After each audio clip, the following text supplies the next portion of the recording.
This is Vishwanath describing this. Srila Jiva Goswami describes in Vaishnav Toshni.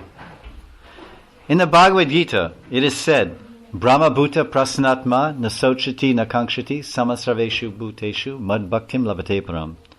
One who is situated in a transcendental position beyond the contamination of the three modes of material nature, that means Brahma Bhuta, he's liberated. He's fully satisfied in the self, Prasanatma, and he doesn't hanker or lament for anything. You hanker when you have desire, Bhogacha. And who looks equally upon all living beings, he attains Parabhakti to me. So Krishna is telling Arjuna in the Gita, you want to attain Parabhakti? You have to become really qualified.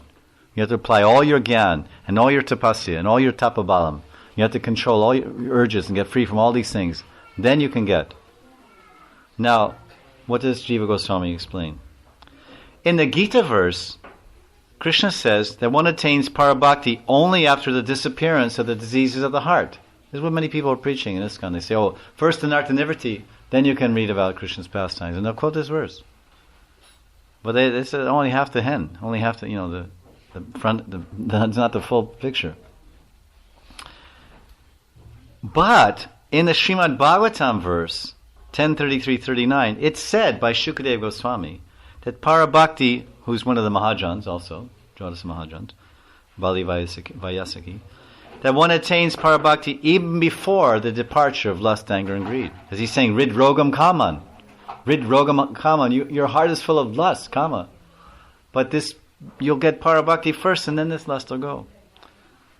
Consequently, it is understood, Jiva Goswami says, that hearing and chanting of Rasa Lila is one of the most powerful forms of sadhana. And in the Sanskrit words commentary of Vaishnav Toshni, which is Jiva Goswami's commentary on 10:33-39, he says, Parama Baladevadam Sadhanam. Parama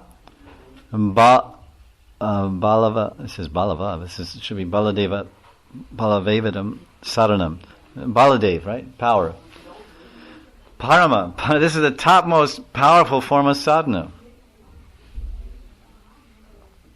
And this is a commentary which is from Sarta Darshini, 10th Canto, chapter 47, verse 59, by Vishnu Chakravarti Thakur. It's in our book we published.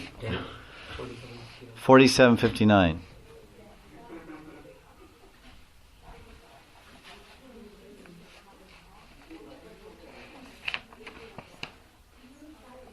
Very significant.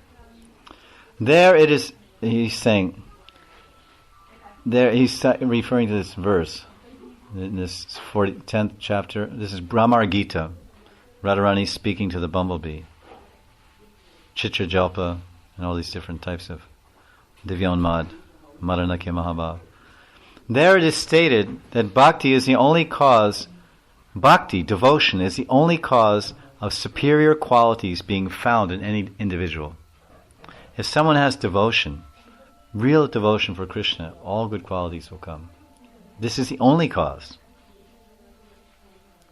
Austerities, learning, knowledge are not the cause of attaining superior qualities. Although bhakti is itself of the highest excellence, it does not appear only in the most exceptional individuals endowed with all good qualities. So in other words, you may be a dacoit or a gunda or a jagai or madai, but you can get bhakti. Bhakti will come and stay with you if Nitai gives his mercy. And Chaitanya will embrace you. Personification of bhakti, Radha and Krishna.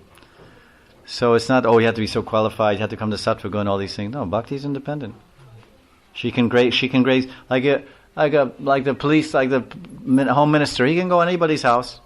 He can bust down your door. You can't say no. He's a home minister. He has a free pass anywhere. So bhakti has a free pass. Bhakti has a free pass. She can go in any house, in any heart. She can go anywhere. No one can stop her. On the contrary, bhakti may manifest or remain even in the most condemned and vile persons. Furthermore, bhakti causes the most wretched and fallen person to attain all good qualities, to become worthy of the respect of all, and to attain the highest and most rare association. For this reason, the opinion that Bhaktidev enters the heart only after anarthas, aparads, lust, and other diseases of the heart have been eradicated is not correct. On the contrary, by the mercy of the Supreme Lord or the devotees, or by faithfully executing sadhana and bhajan, this rare bhakti enters the heart first, this param bhakti. Then all anarthas are automatically dissipated. This condition is thoroughly agreed upon. Therefore, only faithful sadhakas with firm belief in the statements of Shastra, Guru, and Vaishnavas are eligible or qualified to hear the Lila Katha of Bhagavatam, which is saturated with ras. And conversely, those devotees that believe that only devotees who are completely free from all anarthas are eligible to hear the above-mentioned pastimes, they will never become free from anarthas, nor attain the eligibility to hear Rasa Lila even after millions of births. This is a statement of Vishnu Chakravarti Thakur. Chapter 47, purport, verse 59. Because they're offending Shukadeva Goswami, and they're preaching against the Siddhanta.